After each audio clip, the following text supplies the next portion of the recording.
Good morning friends, welcome to the online biology class. We are discussing something about lecture number 8. आपण याच्या आधीच्या क्लासमध्ये जो session सुरू केलं होतं तो आहे सेक्शुअल रिप्रोडक्शन इन प्लांट आणि याच्या आधीच्या लेक्चरमध्ये आपण डिस्कस केलं होतं वेगवेगळ्या पॉलिनेशन आणि पॉलिनेशनच्या टाईपबद्दल. तुम्हाला एक छोटंसं क्लासवर्क आणि होमवर्कसुद्धा मी दिलं होतं, ते आय होप तुम्ही सगळ्यांनी कंप्लीट केलं असेल. काही लोकांचे मला फोटोसुद्धा आले आहेत, पण ज्या लोकांनी केलं नसेल त्यांनी ते कंप्लीट करून घ्या. आपण पॉलिनेशन या भागापर्यंत म्हणजे प्लांटच्या अँथर, स्टिग्मा, स्टाईल, फ्लावरचे पार्ट सगळं पाहत पॉलिनेशनपर्यंत आलं. आणि पॉलिनेशन म्हणजे काय, तर हे एक अशी मेकॅनिझम आहे की याच्यात पोलन ग्रेन अँथरवरून स्टिग्मापर्यंत ट्रान्समिट होतात. त्याचे प्रकार वगैरे आपण मागच्या लेक्चरमध्ये डिस्कस केले. आजच्या आपण टॉपिकच्या अंतर्गत आपण जो डिस्कस केलेला करणार आहे तो टॉपिक आहे आउटब्रीडिंग डिव्हाइसेस. आपण जो सब्जेक्ट सुरू केला आहे तो बायोलॉजी. आपलं टोटल टुडेज लेक्चर आहे लेक्चर नंबर 8 आणि त्याच्या रिगार्डिंग आता आपण आउटब्रीडिंग डिव्हाइसेसच्या बाबतीत बोलणार आहे. कशाला म्हणतात रे आउटब्रीडिंग डिव्हाइसेस? मग जर का तुम्हाला पॉलिनेशन अंडरस्टँड झालं तर मग पुढचा कन्सेप्ट किंवा हा टॉपिक तुमच्यासाठी खूप इझी आहे. एक विचार करा की सगळ्यांना माहिती आहे की जर का मी तुम्हाला एक छोटंसं क्लासवर्क दिलं होतं आणि तुम्ही जर का ते लिहिलं असेल तर तुम्हाला एक अंडरस्टँड होते की सेल्फ पॉलिनेशनपेक्षा नेचरमध्ये क्रॉस पॉलिनेशन खूप इम्पॉर्टंट आहे. त्याने जेनेटिक व्हेरिएशन होतं, कितीतरी गोष्टींचे फायदे होतात. तुम्हाला नेचरमध्ये जी जैवविविधता भेटते, बायोडायव्हर्सिटी मिळते, ही क्रॉस पॉलिनेशनचीच देणगी आहे. मग ह्या सगळ्या गोष्टी जर का होत असेल तर मग क्रॉस पॉलिनेशन जास्तीत जास्त झालं पाहिजे. याच्यासाठी जे डिव्हाइसेस काम करतात त्याला म्हणतात outbreeding devices. Means it is a mechanism. आपण एक त्याची डेफिनेशन देऊ शकतो की एक mechanism in which to avoid self pollination avoid करणे and promotes cross pollination for maximum genetic variation. This process is called outbreeding. हे आउटब्रीडिंग म्हणतात, जेणेकरून सेल्फ पॉलिनेशन अवॉइड करायचं नॅचरली आणि क्रॉस पॉलिनेशन वाढवायचं, त्याचं प्रमोट करायचं, त्याला वाढवणे, या प्रोसेसला आपण आउटब्रीडिंग म्हणतो.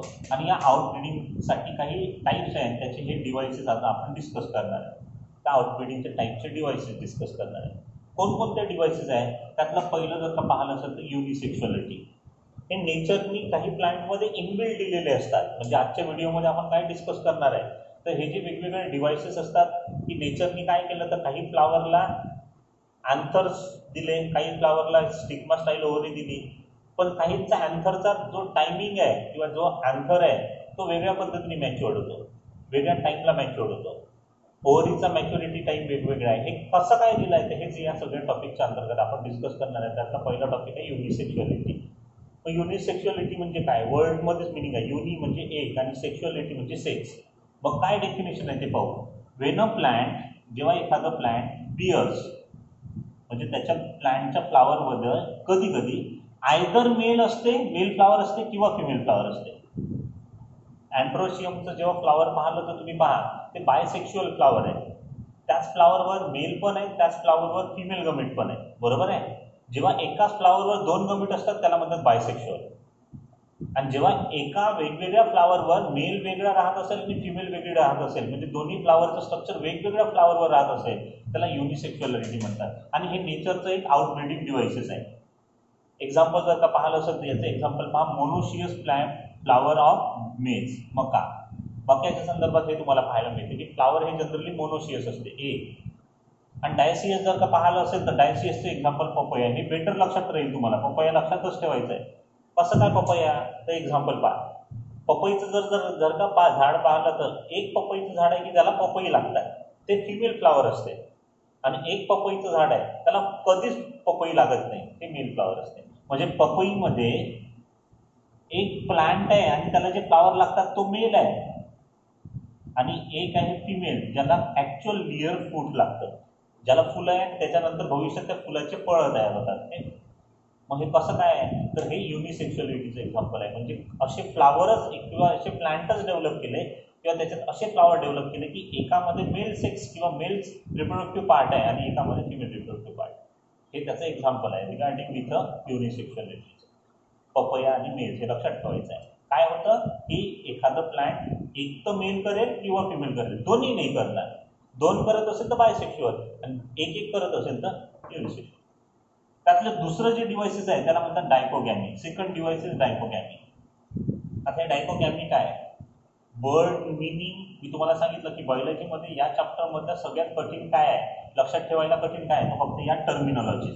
डायकोगॅमी, मोनोगॅमी, झेनोगॅमी, ऑटोगॅमी अशा जे टर्म्स आहेत या आपल्यासाठी कठीण आहे. तर वर्ड लक्षात ठेवायची. काय करायचं, या टर्मचा एक छोटासा एक आपल्या नोटबुकमध्ये या सगळ्यांचं टर्म्स लिहायचं आणि एका पेजवर या सगळ्या टर्म्स लिहत बसायचे. एक जवळपास 15 ते 20 टर्म्स येतात आणि या प्रत्येक टर्मचं बाजूनी मिनिंग लिहायचं. जसं मी सांगितलं की मोनोगॅमी, ऑटोगॅमी, सेल्फ पॉलिनेशन, बस असं त्याचं मिनिंग लिहून ठेवायचं. म्हणजे काय होईल ते तुम्हाला एकाच याच्यात वाचल्यामुळे ते लक्षात ठेवायला मदत होईल असं. आणि जनरली हे वर्ड तुम्हाला जास्तीत जास्त कॉम्पिटेटिव्ह किंवा MCQ मध्ये जास्त विचारतील म्हणून जास्त फोकस करा. मग काय होते डायकोगॅमी म्हणजे काय? वेन एन अँथर, एखाद्या फ्लावरवरचा अँथर किंवा स्टिग्मा, सगळ्यांना माहिती आहे की फ्लावरवर स्टिग्मा आणि अँथर दोन्ही असते. याचा जो मॅच्युरिटीचा टाइम आहे, maturity in flower in a different time, हे वेगवेगळ्या टाइमला मॅच्युअर्ड होत असेल. जनरली काय व्हायला पाहिजे, जेव्हा अँथर मॅच्युअर्ड होतो तेव्हा जर का ओव्हरी किंवा स्टिग्मा मॅच्युअर्ड झाला तर काय होईल, तर तो अँथरवरचे पोलन ग्रेन तिथे पडते नाही, तिथेच लवकरात लवकर सेल्फ पॉलिनेशन होईल.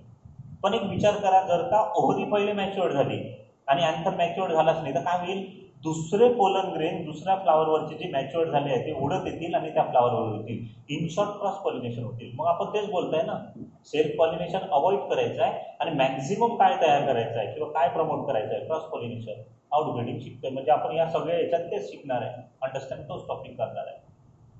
ओके, समजत आहे ना? मग पहा, डायकोगॅमीमध्ये अँथर आणि स्टिग्माचा मॅच्युरिटीचा जो फ्लावरचा मॅच्युरिटी टाइम आहे हा डिफरंट असला तर काय होईल, तर त्याचेच दोन सब टॉपिक आहे. एक आहे प्रोटॅन्ड्री आणि एक आहे प्रोटोगॅमी.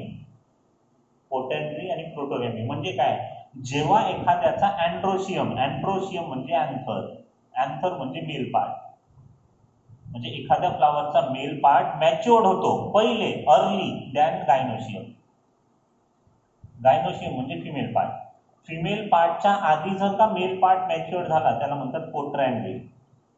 याचं एक्झाम्पल पाहायला असेल तर सनफ्लावरमध्ये असं होते, सूर्यफुलामध्ये ओव्हरी पहिले किंवा मेल पहिले मॅच्युअर्ड होतात आणि फिमेल पार्ट नंतर मॅच्युअर्ड होतो, हा झाला प्रोटॅन्ड्रीचा. आणि याच्याच बिलकुल अपोजिट आहे प्रोटोगॅमी. काय होते, when gynoecium matured earlier than androecium किंवा अँथरच्या आधी गायनोशियम म्हणजे काय, ओव्हरी पहिले मॅच्युअर्ड होईल पोलन ग्रेनच्या आधी. मग काय होईल, तर हे जनरली झाल्यामुळे काय होते, ओव्हरी पहिले मॅच्युअर्ड होईल म्हणजे दुसऱ्या पोलन ग्रेन तिथे येऊन मर्ज होते. हे पॉसिबिलिटीज आहे. हे कुठे होते, तर फायर लिलीज मध्ये होते. हे एक्झाम्पल लक्षात ठेवायचं. इकडे सनफ्लावर आणि इकडे फायर लिलीज. आणि हे कशाचं उदाहरण आहे, तर दोघांचाही कुठे कुठे अँथरचा मॅच्युरिटीचा टाइम वेगळा आहे आणि कुठे कुठे स्टिग्माचा मॅच्युरिटीचा टाइम वेगळा आहे, ओव्हरीचा मॅच्युरिटीचा टाइम वेगळा आहे. जेव्हा हे वेगवेगळे असतात त्या प्रोसेसला किंवा या फेनॉमेनॉनला म्हणतात dichogamy. When anther and stigma matured different time, म्हणजे मॅच्युअर्ड होण्याची त्यांची वेळ वेगवेगळी आहे, त्या प्रोसेसला म्हणतात डायकोगॅमी. ओके, आय होप तुम्हाला अंडरस्टँड झालं असेल. आपण काय लक्षात ठेवत आहे, या सगळ्या प्रोसेसनी काय होणार आहे, it promotes the cross pollination. Cross pollination promote करायला हे मदत करतं. त्याचा तिसरा प्रकार पाहू आपण, प्रोटॅन्सी. प्रिपोटेन्सी म्हणजे काय, याची डेफिनेशन पहा. When a pollen grain and anther, कोणतेही याचं पोलन ग्रेन्स ऑफ अँथर कोणतेही फ्लावरवरचं, generate rapidly than same flower. म्हणजे एखाद्या याच्यातले पोलन ग्रेन अँथर हे फ्लावरवर सेम फ्लावरवर जर्मिनेट रॅपिडली होतात. आणि जर का हे रॅपिडली होत असेल तर या प्रोसेसला म्हणतात प्रोटेन्सी. म्हणजे Wien a pollen grain of anther flower germinate rapidly than same flower, त्याच झाडावरचे त्याच फुलावरचे पोलन ग्रेन हे दुसऱ्या झाडावरच्या फुलापेक्षा जास्त रॅपिडली ग्रो होत असेल त्याला म्हणतात प्रोटेन्सी. त्याचं एक्झाम्पल दिलं आहे ॲपल. ॲपलच्या झाडावर काय होत असेल माहिती आहे का? समजून घ्या, हे ॲपलचं फूल असेल आणि या ॲपलच्या फुलावर इथे स्टिग्मा स्टाईल ओव्हरी आहे, इथे अँथर आहे. पण हे काय करतात माहिती आहे का? हे अँथर, या अँथर मधल्या पोलन ग्रेनपेक्षा बाहेरून येणारे पोलन ग्रेन हे लवकर जर्मिनेट होतात स्टिग्मावर.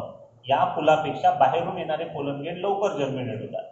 मग बाहेरून येणारे पोलन ग्रेन म्हणजे काय? Cross pollination. म्हणून ॲपलमध्ये जनरली क्रॉस पॉलिनेशन होते. या प्रोसेसला म्हणतात प्रीपोटेन्सी. ठीक आहे, प्रीपोटेन्सी म्हणजे काय? त्याच झाडावरच्या पोलन ग्रेनपेक्षा बाहेरून येणारा पोलन ग्रेन फास्ट किंवा रॅपिड जर्मिनेट होते. जर्मिनेट कॅपॅसिटी फास्ट आणि रॅपिड होते, त्या प्रोसेसला म्हणतात पोटेन्सी. आणि त्याच्यानंतरचा जो फोर्थ आहे तो आहे हेट्रोस्टाइली. हेट्रोस्टाइली म्हणजे काय? When a stigma and anther place at a different level of the flower. कधी कधी काय होते की हा जो फ्लावर असते, या फ्लावरची जी पोझिशन आहे, त्या फ्लावरच्या पोझिशनमध्ये आता हा जर का पाहिलं असेल तर इथे जो आहे हा सुपेरियर पोझिशनला आहे आणि कधी कधी हे अँथर किंवा पोलन ग्रेन खाली असतात. पोलन ग्रेन खाली असतात, हे आहे इन्फेरियर पोझिशन. सुपेरियर म्हणजे वरची, सिनियर, सुपेरियर वर, इन्फेरियर म्हणजे खालची. म्हणजे जेव्हा स्टिग्मा आणि अँथरची प्लेस म्हणजे पोझिशन हे जर का दुसऱ्या वेगवेगळ्या फ्लावरवर वेगवेगळ्या ठिकाणी असेल तेव्हा त्याला म्हणतात हेट्रोस्टाइली. फ्लावरमध्ये म्हणजे स्टिग्माही तिथेच आणि स्टाईलही तिथे, ते वेगळं आहे. आणि स्टिग्मा स्टाईल जर का वेगवेगळ्या डिफरंट लेवलवर आहे, हा वर आहे हा खाली आहे, कधी कधी हा याला चिटकून असतो, तर याला हेट्रोस्टाइली म्हणतात. आणि हे तुम्हाला प्रिमोला म्हणजे वाईल्ड फ्लावरमध्ये पाहायला मिळते. जितकी जंगली फुलं असतात त्याच्यात हे तुम्हाला इझिली पाहायला मिळते, याला हेट्रोस्टाइली म्हणतात. आणि याच्यातला जो 5वा प्रकार आहे तो आहे हेट्रोकॅरोगॅमी. ओके, हेट्रोकॅरोगॅमी म्हणजे काय? तर डेफिनेशन पहा, the mechanism of to prevent the self pollination. Self pollination होऊ नये म्हणून काय करतात? फिजिकल बॅरियरचा यूज करतात. फिजिकल बॅरियरचा यूज केल्यामुळे काय होते? तिथे सेल्फ पॉलिनेशन होत नाही तर मग क्रॉस पॉलिनेशन होते. आणि हे जनरली तुम्हाला रुईच्या झाडामध्ये पाहायला मिळते. म्हणजे जर का पाहिलं असेल तर हे रुईचं फ्लावर मी काढण्याचा प्रयत्न करतो.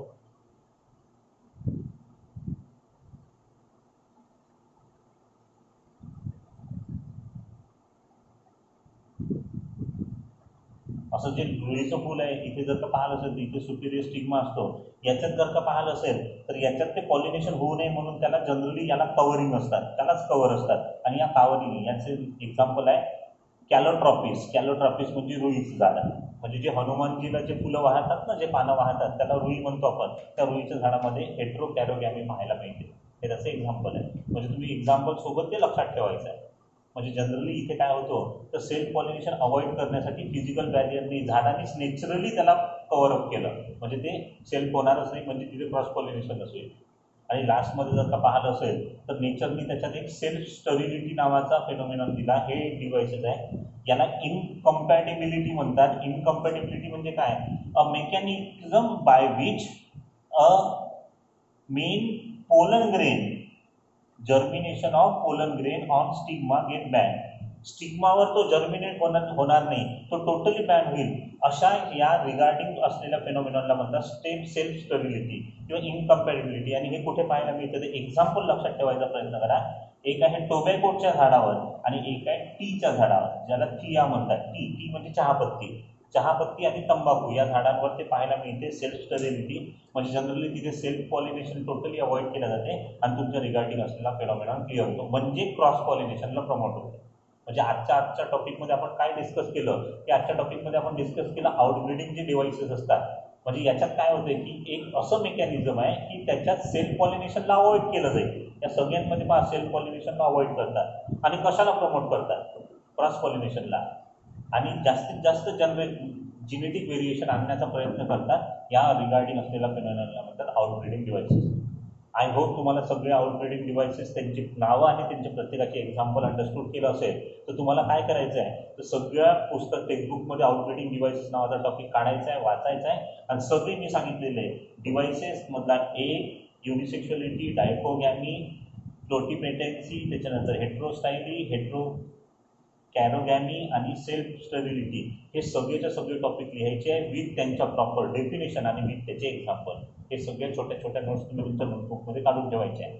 याच्या पुढच्या टॉपिकला आपण त्याचा पुढचा टॉपिक जो डिस्कस करू तो रिगार्डिंग विथ आहे डबल फर्टिलायझेशन आणि डबल फर्टिलायझेशनमध्ये कशी कशी प्रोसेस होते, जेणेकरून वेगवेगळे फ्रुट्स आणि सीड्स कसे तयार होतात.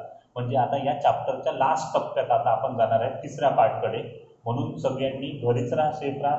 सगळ्या व्हिडिओ लेक्चर तुमच्यापर्यंत पोहोचवत आहे. सगळे व्यवस्थित पहा आणि स्वतःच्या नोट्स बनवा.